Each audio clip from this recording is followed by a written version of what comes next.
Hi, this is Dan Sullivan. I'd like to welcome you to the Multiplier Mindset Podcast. I started coaching in 1974, and in the 1980s, a word emerged in business circles that was called game changer. And it originally came from the sports world because it was about a game, and it denoted something that would happen in a game where perhaps one side was winning, there was a change in the game, and then the losing side suddenly became the winner. There was a distinct change in the energy of a team, the momentum that they had, and then the team that was losing became a winner. And then when the sports writers or the commentators would talk about the game, they would say that this particular event, this particular play was the game changer. Now, in the business world, why this became so important, I think, in the 1980s was because that was the time when microtechnology, especially in the form of the personal computer, entered into the world of medium-sized, small, medium-sized businesses. And the sort of computing power that you had only had in large corporations and large government organizations suddenly became available for individual entrepreneurs. And the introduction, first of all, of the personal computer was a game changer itself, but then there were new programs that came in, and then gradually as we went into the 21st century, you had the more and more powerful personal computers, and then you began to see the communication between computers, the internet being the ultimate game changer, and then the actual miniaturization of computing power from personal computers down to personal cell phones, smartphones, as you will. And all these are game changers because all of a sudden entirely new kinds of activity can be created, new kinds of value is created, and new markets are created.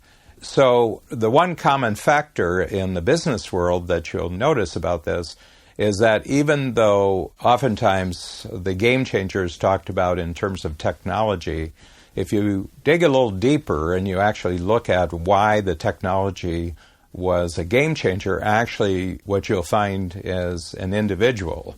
And the individual is always an entrepreneur, and we have many legendary heroes in the entrepreneurial world, Bill Gates, Steve Jobs, all the many cultural heroes, technological entrepreneurs, Elon Musk, Jeff Bezos, Mark Zuckerberg, all these individuals. So even though the general public will oftentimes think of the technology being the game changer, that game changer, technological game changer, only happened because of the entrepreneurial game changer. So that was the vision that an individual had, the willingness to actually picture something in the future that had to be created, and that had to be created through a lot of courage on the part of the individual because it involved risk-taking. Oftentimes there was enormous failure on the part of individuals before they actually experienced remarkable success. My sense is that the greatest game changers that are occurring on the planet today, the first thought you should have about the game changer is that there is probably an entrepreneur there. It's not a government official. It's not a corporate executive. It's not an academic. It's not someone working in a lab somewhere. Even scientific discoveries really don't make any difference in the world until they're translated into practical capabilities, which are actually introduced into the marketplace by entrepreneurs. Now, my thinking about this, because I've been coaching for more than 40 years, is that the proper framework that all entrepreneurs should start their career with is that they're going to be a game changer in some way. So from the very start, they should have a goal, and it's not a goal of how much money they're going to make. It's not a goal of how much status they're going to have, but it's a goal that as they learn their profession, as they learn their industry, and as they learn how to create value for their customers, their mind should always be that they're going to innovate something. It might be a brand new idea. It might be a brand new process. It might be a brand new structure of some sort that will probably take advantage of new kinds of technology. but they're going to actually introduce a game changer into the marketplace. And it doesn't have to be a big thing to begin with. It just has to be something that allows their customers and clients to think differently about how they're actually progressing. That you should provide people with something new that they've never thought about before, something entirely different. They've never seen this anywhere else, and allows them to get much bigger and better results than anything else that exists. So I find the entrepreneurs that succeed the most don't have financial goals as their overriding reason for being in business, for actually taking the risk of being an entrepreneur. But what they have is that they're going to create something really unique that makes a huge difference in the lives of their customers and clients. First, just the customers and clients that they know, but then going way beyond this.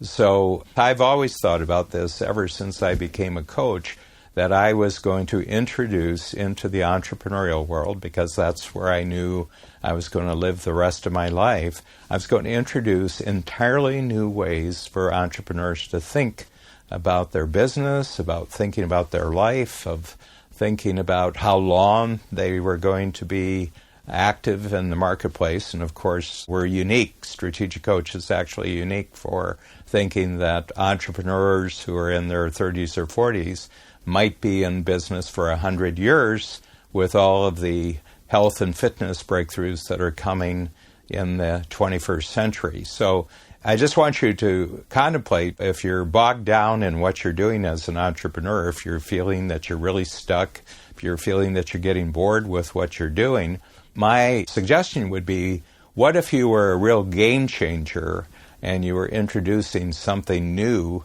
into the marketplace based on all of your experience, based on all the skill that you've developed, but that your biggest goal now is not so much financial multipliers, but it's actually multiplying value for your customers by introducing something new that immediately makes people more productive and profitable and prosperous. And you'll notice that all the energy that you've been missing because you've been thinking in sort of conventional ways all of a sudden will disappear very quickly, and you'll get an entirely new enthusiasm about your future.